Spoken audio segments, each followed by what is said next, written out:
We study daily. مونږ روزانه مطالعه کوو. We study daily. We love our parents. مونږ د خپل مور پلار سره مینه کوو. We love our parents. We eat together. مونږ شریک خوراک کوو. We eat together. We work hard. مونږ مهنت کوو. We work hard. We live here. مونږ دلته اوسیږو. We live here. یا تاسو ویلی شئ We live here. مونږ دلته ژوند کوو. We live here. We enjoy the game. مونږ د لوبې نه خوند اخلو. We enjoy the game. We go to school. مونږ مکتب ته ځو. We go to school. We need your help. مونږ ته ستا د کومک ضرورت دی. We need your help. We must go now. وس مونږ له تلل پکار دی. We must go now. We can do it. مونږ دا کولی شو. We can do it. We did our best. مونږ خپل پوره کوشش وکړو. We did our best. We saw everything. مونږ هر څه ولیدل. We saw everything. We heard the news. مونږ خبر واوریدو. We heard the news. We forgot the way. مونږ نه لار هیره شوه. We forgot the way. We made a mistake. زمونږ نه غلطي وشوه.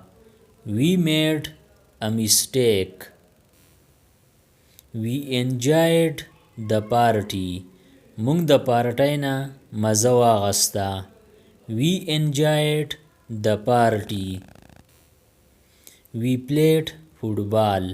مونږ فوټبال وکړو. We played football. We won the match. مونږ لوبه وګټله. We won the match. We lost the game. مونږ لوبه بایله. We lost the game. We cooked food. مونږ خوراک پوخ کړو. We cooked food. We watched a movie. مونږ فلم وکتو. We watched a movie. We went to market. مونږ بازار ته لاړو. We went to market. We cleaned the room. مونږ کمره پاکه کړه. We cleaned the room. We visited our teacher. مونږ د خپل استاد سره میلاو شو. We visited our teacher. We learned a lesson. مونږ سبق زده کړو. We learned a lesson. We laughed a lot. مونږ ډیر وخندل. We laughed a lot. We thanked God. مونږ د خدای شکر ادا کړو. We thanked God. Help us. زمونږ مدد وکړه.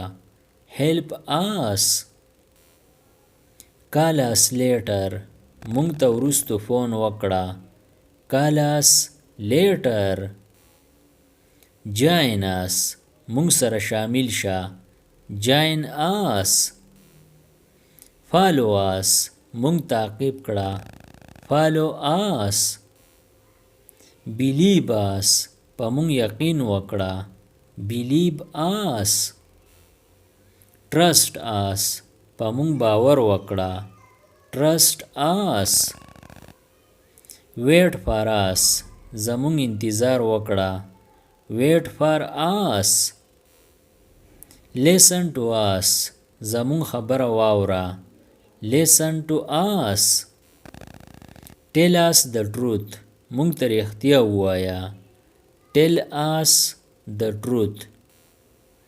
Show us the way. مونږ ته لار وښیه. Show us the way. Teach us پښتو. مونږ ته پښتو وښیه. Teach us پښتو. یعنی مونږ ته پښتو زده کړه. Give us water. مونږ له اوبه راکړه. Give us water. د دې نورو ویډیوګانو نه ځان خبرولو لپاره د چینل PE Everyone سبسکرایب کړئ او د بیل د آیکن آل نوټیفیکیشن کلیک کړئ. نورې چې کومې ویډیوګانې راځي نو تاسو به ترې په وخت خبرېږئ. Thanks for watching.